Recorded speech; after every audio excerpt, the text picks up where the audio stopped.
Hello friends, இன்றைக்கி நம்ம சேனலில் சூப்பரான ஒரு லஞ்ச் காம்போ எப்படி பண்ணுறதுன்னு பார்க்கலாம். செம்ம ஈஸி, செம்ம டேஸ்டி, அதே நேரத்தில் செம்ம ஹெல்தி.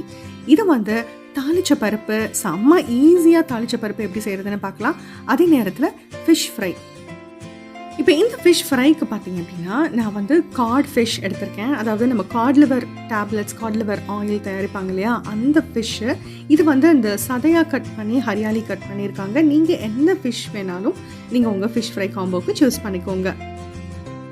முதல்ல பருப்புலேருந்து ஆரம்பிப்போம். இப்போ பருப்பை ஃபஸ்ட்டு நம்ம ஒரு அரை மணி நேரமாவது ஊற வச்சு எடுத்துக்கலாம். ஊற வைக்கும் போது 1/4 கப்பு பருப்பு எடுத்திருக்கேன்.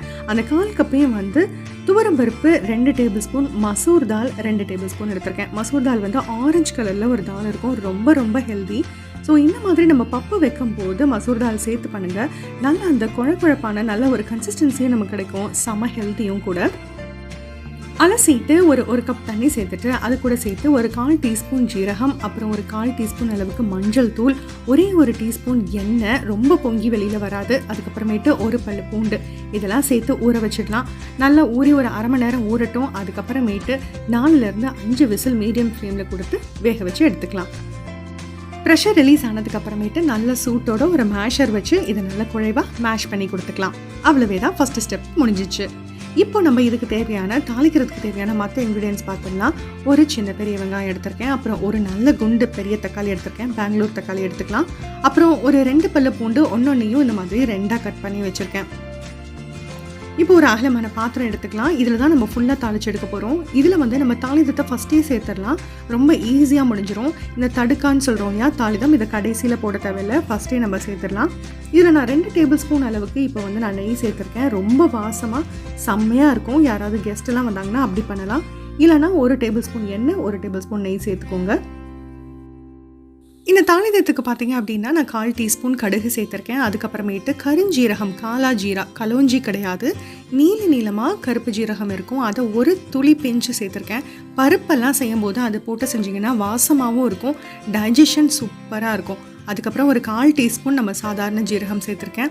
ஒரு 3 ரவுண்டு மிளகாய், நீல மிளகாயாக இருந்தால் 2 மிளகாயே போதும். அது ஒரு 10 செகண்ட் நல்லா வதங்கட்டும். பூண்டை நறுக்கி சேர்த்தாச்சு. பூண்டு கூடவே சேர்த்து இப்போ என்ன பண்ணியாச்சு அப்படின்னா, நம்ம எடுத்து வச்சுருந்த அந்த பெரிய வெங்காயத்தை நல்லா பொடியாக நறுக்கி இதில் நம்ம சேர்த்துக்க போகிறோம். வெங்காயம் பார்த்தீங்க அப்படின்னா நம்ம பொடியாக தான் நறுக்கியிருக்கோம். அப்போ தான் அந்த பருப்பில் வெங்காயம் நல்லா முழிச்சுட்டு பெருசாக தெரியாது. நல்லா வதங்கட்டும். ஓரளவுக்கு அங்கே கோல்டன் ப்ரௌன் வர அளவுக்கு வெங்காயம் பார்த்தீங்கன்னா நல்லா வதங்கணும். வெங்காயம் நல்லா வதங்கிட்டே இருக்கட்டும். ஒரு 1/4 டீஸ்பூன் அளவுக்கு நம்ம பெருங்காயத்தூள் சேர்த்துக்கலாம். இதெல்லாம் நல்லா வதக்கி கொடுக்கும் போதே வாசம் சூப்பராக வர ஆரம்பிச்சிடும். இப்போ பார்த்தீங்க அப்படின்னா ஒரு டீஸ்பூன் அளவுக்கு நான் மிளகாய் தூள் சேர்த்துருக்கேன். நான் மஞ்சத்தூள் ஏற்கனவே பருப்பு வேக வைக்கும் போது சேர்த்ததுனால இதுலேயும் மஞ்சத்தூள் சேர்க்கலை. இப்போ நல்லா வதங்கிடுச்சு. இப்போ பார்த்தீங்க அப்படின்னா நம்ம எடுத்து வச்சிருந்த தக்காளியை இந்த மாதிரி நல்லா பெருசாக நம்ம கட் பண்ணி சேர்த்துக்கலாம். ஆக்சுவலாக பார்த்தீங்கன்னா இந்த தக்காளி மைல்டான ஒரு ஃப்ளேவருக்கும், அங்கங்கே நம்ம போட்டு சாப்பிடும்போது இந்த தக்காளி ஒரு நல்ல சாஃப்டான பீஸாக நமக்கு போட்டு சாப்பிடும்போது நடுவில் வரும், ரொம்ப சூப்பராக இருக்கும். அதனால் பப்புக்கு எப்பயுமே தக்காளி சேர்க்கும் போது இந்த மாதிரி நல்ல பெரிய பீசஸாக கட் பண்ணி சேர்த்துக்கோங்க. தக்காளி லேசாக வதங்கினா போதும், ரொம்ப ஸ்மாஷ் ஆகிட வேண்டாம். இப்போது நம்ம வேக வச்சு மேஷ் பண்ணி வச்சுருந்த பப்பை இதெல்லாம் நம்ம சேர்த்தாச்சு. அது கூட சேர்த்து இந்த பப்புக்கு தேவையான உப்பு, எனக்கு 3/4 டீஸ்பூன் அளவுக்கு உப்பு தேவைப்பட்டது. இதெல்லாம் சேர்த்தாச்சு. நம்ம பப்பு தாளிச்சாச்சு, எல்லா வேலையும் முடிஞ்சிருச்சு. இதை நல்லா கிளறி விட்டுருங்க. மீடியம் ஃப்ளேமில் வச்சு குக் பண்ணுங்கள். ஓரளவுக்கு கொதிக்க ஆரம்பித்தோன்னே சிம் பண்ணிவிடுங்க. எண்ணெயோ நெய்யோ திரிஞ்சு வந்ததுக்கப்புறமேட்டு இறக்கிடுங்க. அவ்வளவே தான், செம்ம ஈஸியாக நம்மளுடைய தால் ரெடி ஆயிடுச்சு. அவ்வளோதான் பாருங்கள். இந்த மாதிரி கொதிக்க ஆரம்பித்ததுக்கப்புறமேட்டு சிம் பண்ணிடணும். நடுவில் கண்டிப்பாக இந்த மாதிரி நம்ம கிண்டி விடணும்.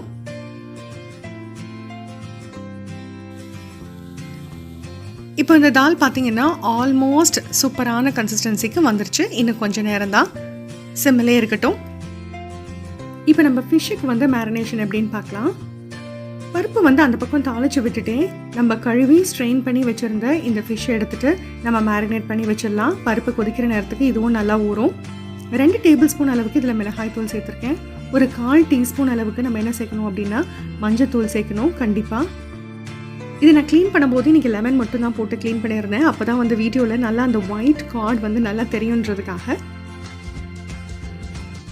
இப்போ இதில் வந்து ஒரு 1/4 டீஸ்பூன் அளவுக்கு ஜீரகத்தூள், ஒரு 1/4 டீஸ்பூன் அளவுக்கு கரம் மசாலா தூள், அதுக்கப்புறமேட்டு ஒரு 1/2 டீஸ்பூன் அளவுக்கு மிளகுத்தூள் சேர்த்துட்டு இதுக்கு தேவையான அளவு உப்பு. இப்போ நான் வந்து பொதுவாக உப்பு வந்து நான் எப்பயுமே வந்து மிளகாய் தூளோடைய ரேஷியோவோட சேர்த்து பார்த்துப்பேன். இதுக்கு நான் வந்து 1 டீஸ்பூன் அளவுக்கு உப்பு சேர்த்துருக்கேன். முக்கியமாக இந்த மாதிரி ஃபிஷ் ஃப்ரை பண்ணும்போதெல்லாம் உப்பு வந்து ரொம்ப கரெக்டான அளவில் இருக்கணும். நம்ம ஒரு சின்ன கிண்ணத்தில் இந்த ட்ரை மசாலா இன்க்ரீடியன்ஸை உப்போடு சேர்த்து அதை நல்லா பெசரிட்டு அதுக்கப்புறமேட்டு நம்ம கொஞ்சம் டேஸ்ட் பண்ணி பார்த்துட்டு அதுக்கப்புறமேட்டு கூட ஃபிஷ்ஷில் வந்து நீங்கள் வந்து பிரட்டி விடலாம்.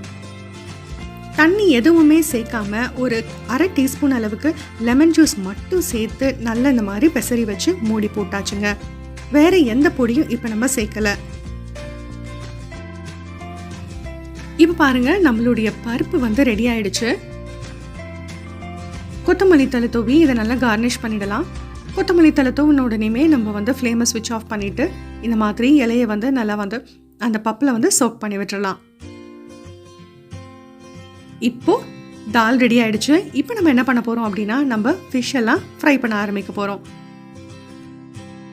ஃபிஷ்ஷை ஃப்ரை பண்ணுறதுக்கு ஜஸ்ட் ஒரு 5 நிமிஷத்துக்கு முன்னாடி நம்ம மேரினேட் பண்ணி வச்சுருந்த ஃபிஷ்ஷில் ஒரு டேபிள் ஸ்பூன் அளவுக்கு நல்லா கார்ன் ஸ்டார்ச், நம்ம ஊரில் கார்ன்ஃப்ளவர், ஏன்னா இங்கெல்லாம் கார்ன்ஃப்ளவர்னு கேட்டோன்னா கொரப்பான கார்ன்ஃப்ளவர் கொடுப்பாங்க. ஸோ நீங்கள் வந்து ஃபாரின் கண்ட்ரீஸில் இருந்தீங்கன்னா கார்ன் ஸ்டார்ச்னு சொல்லணும். நம்ம ஊரில் வந்து கார்ன்ஃப்ளவர் தான். நல்லா சாஃப்டான இந்த கார்ன்ஃப்ளவரை போட்டு நல்லா ஒரு பெசரிக்கலாம். தண்ணி இப்பயும் எதுவுமே சேர்க்கல. இப்போ நல்லா அகலமான பாத்திரம் எடுத்துருக்கோம். நல்லா சூடாகட்டும்.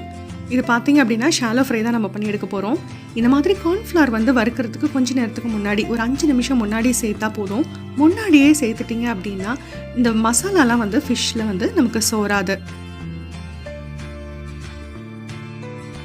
ஃபிஷ்ஷை வந்து ஃப்ரை பண்ணும்போது பார்த்தீங்க அப்படின்னா முதல்ல இருந்து கடைசி வரைக்கும் ஈவன் நம்ம ஃபிஷ்ஷை உள்ளே ஆட் பண்ணும்போதுல இருந்தே மீடியம் ஃப்ளேம்லேயே இருக்கணும். இந்த கார்ன்ஃப்ளவர் சேர்த்ததுனால ஒரு லைட்டான கோட்டிங் இருக்கும். நம்ம மசாலாவும் உதிராமல் இருக்கும். கன்சிஸ்டன்சியும் நமக்கு வந்து சூப்பராக வரும். நல்லா திருப்பி கொடுத்து மீடியம் ஃப்ளேமில் குக் பண்ணுங்கள். ஒவ்வொரு சைடும் வேகிறதுக்கு டைம் கொடுத்து அதுக்கப்புறமேட்டு திருப்புவோம். அப்போ தான் மசாலா வந்து உதிராமல் இருக்கும். இந்த மாதிரி ஃபிஷ்ஷை வந்து 2 ஸ்பூன் வச்சுட்டு ரொம்ப ஈஸியாக நம்ம திருப்பி விடலாம். அது எப்படின்னு காட்டுறேன் பாருங்கள்.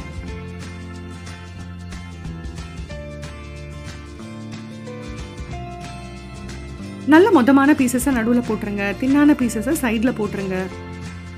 வறுபட நம்ம வறுபட்ட பீசஸ்லாம் நம்ம எடுத்துடலாம். மொத்தமான பீசஸ்க்கு மட்டும் கொஞ்சம் டைம் கொடுத்து குக் பண்ணலாம். இந்த மாதிரி அகலமான பாத்திரத்தில் ஷாலோ ஃப்ரை பண்ணிங்க அப்படின்னா நிறைய பீசஸை ஒரே நேரத்தில் நம்மளால் பண்ணி எடுத்துட முடியும். ஒரே நேரத்தில் எல்லாருமே நல்லா சூடாக சாப்பிட்றலாம்.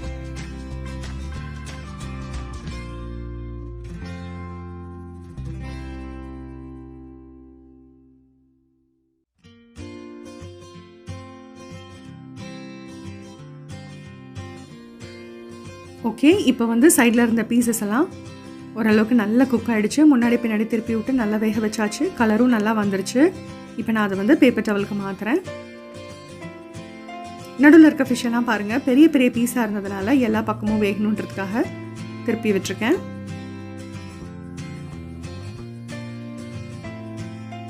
எல்லா பீசஸையும் ஃப்ரை பண்ணி எடுத்ததுக்கப்புறமேட்டும் இதே 2 ஸ்பூன் வச்சு சூப்பராக நம்ம எடுத்துறவும் செய்யலாம்.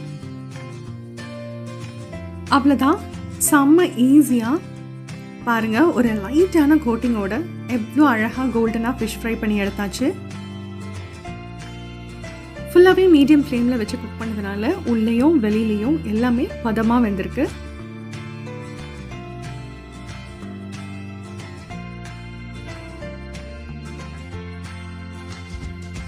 அவ்வளவே தான், செம்ம ஹெல்தியான லஞ்ச் காம்போ ரெடி பண்ணிட்டோம். பார்த்தீங்களா? ட்ரை பண்ணி பார்த்துட்டு உங்கள் கமெண்ட்ஸ் எனக்கு ஷேர் பண்ணுங்கள். இந்த சேனல் உங்களுக்கு பிடிச்சிருந்தது அப்படின்னா கண்டிப்பாக சப்ஸ்கிரைப் பண்ண மறந்துடாதீங்க. உங்கள் ஃபேமிலி அண்ட் ஃப்ரெண்ட்ஸுக்கு இந்த சேனல் இன்ஃபர்மேஷன் ஷேர் பண்ணுங்கள். தேங்க்யூ.